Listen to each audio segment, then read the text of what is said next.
ಗುರು ಇದು ಓದ್ ವಿಡಿಯೋದು ಕಂಟಿನ್ಯೂ ಭಾಗ ಆಗಿರುತ್ತೆ, ಭಾಗ 2 ಆಗಿರುತ್ತೆ. ನಾನು ಈ ಘಾಟ್ ಸೆಕ್ಷನ್ನ ನೋಡ್ಕೊ ಬಂದಾದಮೇಲೆ ನಾನು ಇಳಿದಿದ್ದೆ ಕುಕ್ಕೆ ಸುಬ್ರಹ್ಮಣ್ಯ ರೋಡ್ ಹತ್ರ. ಅಲ್ಲಿ ಇಳಿದಾದ್ಮೇಲೆ ನಾನು ಧರ್ಮಸ್ಥಳಕ್ಕೆ ದರ್ಶನ ಮಾಡೋಕ್ಕೆ ಅಂತ ಹೋಗ್ಬೇಕಾಯ್ತು.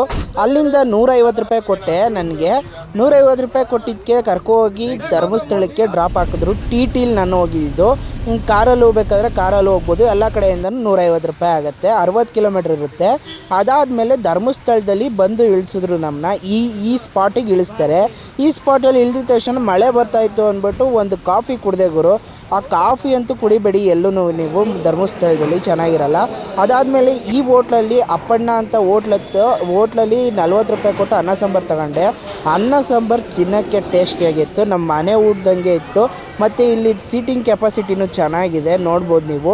ಫುಲ್ಲು ಹೈಜೀನಾಗಿ ಮೇಂಟೈನ್ ಮಾಡಿರ್ತಾರೆ. ಮತ್ತು ಇದೇ ಹೋಟೆಲ್ ಅಪರ್ಣ ಅಂತ, ಅಣ್ಣಪ್ಪ ಅಂತ ಹೇಳ್ಬಿಟ್ಟೆ. ಅಣ್ಣಪ್ಪ ಮತ್ತು ಅಪರ್ಣ ಎರಡೂ ಹಾಕಿದ್ದಾರೆ.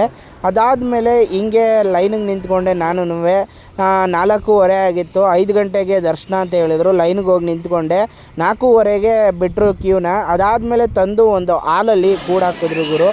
ಕೂಡಾಕಿದ್ದು ಅಂದರೆ ಒಂದು 1/4 ಗಂಟೆ ಕುಂತಿದ್ದೆ ನೋಡಿ. ಹಾಲಲ್ಲಿ ಅಂತೂ ಹೈಜೀನಿಕ್ಕಾಗಿ ಟಾಯ್ಲೆಟು, ಆಮೇಲೆ ಡೈನಿಂಗ್ ಅಂದರೆ ಏನಾದರೂ ಬೇಕು ಅಂದರೆ ಅಲ್ಲೇ ಎಲ್ಲ ಸಿಗುತ್ತೆ. ಅದಾದಮೇಲೆ ಲೈನಲ್ಲಿ ನಿಲ್ಲಿಸಿದ್ರು. ಲೈನಲ್ಲಿ ಒಂದು ಅರ್ಧ ಗಂಟೆ ನಿಂತ್ಕೊಂಡೆ. ಟೋಟಲಾಗಿ 1.5 ಅವರ್ ದರ್ಶನ ಆಯಿತು ಗುರು. 1.5 ಅವರ್ ದರ್ಶನ ಆದಮೇಲೆ ಪ್ರಸಾದ ತಗೊಂಡು ಅಲ್ಲಿಂದ ನಾನು ಹೊರಟಿದ್ದೆ ಕುಕ್ಕೆ ಸುಬ್ರಹ್ಮಣ್ಯ ದೇವಸ್ಥಾನಕ್ಕೆ. ಅಲ್ಲಿಂದ ನೆಕ್ಸ್ಟ್ ವಿಡಿಯೋದಲ್ಲಿ ಕಂಟಿನ್ಯೂ ಮಾಡ್ತೀನಿ. ಇಷ್ಟೇ, ಬಾಯ್ ಬಾಯ್.